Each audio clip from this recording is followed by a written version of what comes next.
নমস্কার বন্ধুরা, জয়ার বেবি কেয়ার চ্যানেলে তোমাদের স্বাগতম।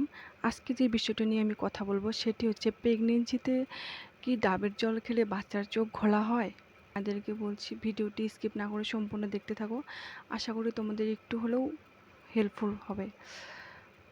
তো প্রথমে বলছি, আমি কোনো ডক্টর না, আমি একজন মা। আমি আমার পার্সোনাল অভিজ্ঞতায় তোমাদের সঙ্গে শেয়ার করব।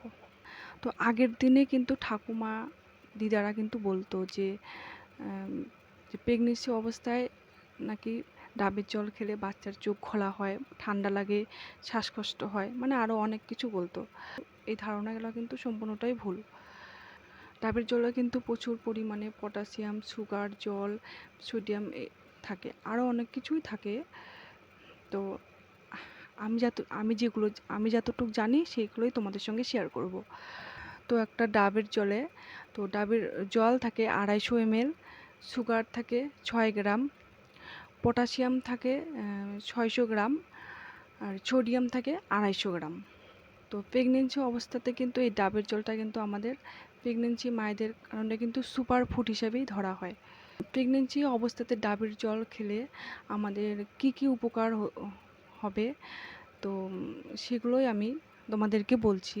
প্রেগনেন্সি অবস্থায় যেসব মায়েরা বমি করছে, জল খেতে পারছে না, তারপর সারাদিন ঘরে কাজ করছে, কোনো মায়েরা অফিসে কাজ করছো, এই ধরনের জার্নি থেকে কিন্তু মায়েদের কিন্তু আমাদের মানে শরীরে জলের ঘাটতি তৈরি হয়। তো তো এই জলের ঘাটতি পূরণ করার জন্য কিন্তু আমাদের ডাবের জল খুবই উপকারী। সুতরাং আমরা সারাদিন তো সাধারণ জল খাবো, তারপরেও কিন্তু আমরা একটা ডাব ডাব খেতে পারি বা ডাবের জল খেতে পারি। প্রেগনেন্সি অবস্থায় বেশি বেশি ঘাম, বমি, এই ধরনের এইগুলোর থেকে কিন্তু আমাদের শরীরে পটাশিয়াম, সোডিয়ামের ঘাটতি ঘটে। তো এই ঘাটতিগুলো পূরণ করার জন্য কিন্তু আমাদের ডাবের জল অত্যন্ত কার্যকরী একটা কাজ করে।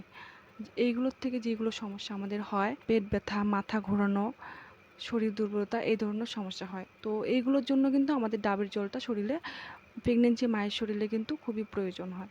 প্রেগনেন্সি অবস্থায় কিন্তু আমাদের মায়েদের মাংসপেশি, যেমন পায়ের মাংসপেশি, হাত, কোমর, এগুলোতে কিন্তু আমাদের প্রচণ্ড ব্যথা হয়। তো এই সমস্যাগুলোর থেকেও কিন্তু মুক্তি পেতেও কিন্তু আমরা এই ডাবের জলটা খেতে পারি। প্রেগনেন্সি অবস্থায় কিন্তু ডাবের জলে মা এবং শিশুর ইমিউনিটি পাওয়ার বাড়ায়। একটা প্রেগনেন্সি অবস্থাতে কিন্তু আমাদের যে ইউরিনের সমস্যাটা হয়, এইগুলো সমস্যার থেকে কিন্তু আমাদের ডাবের জলে খুবই উপকারী।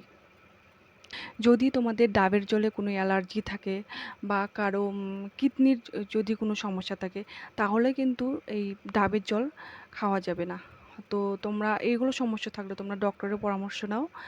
তো উনি যেভাবে সাজেস্ট করবে তোমরা সেভাবেই চলো। তো ভিডিওটি যদি তোমাদের ভালো লেগে থাকে তাহলে একটা লাইক আর একটা সাবস্ক্রাইব করে দিও। আর আমার পরের নতুন নতুন ভিডিও দেখতে বেল আইকনটি ক্লিক করে দিও। তো দেখা হচ্ছে পরের ভিডিওতে। সবাইকে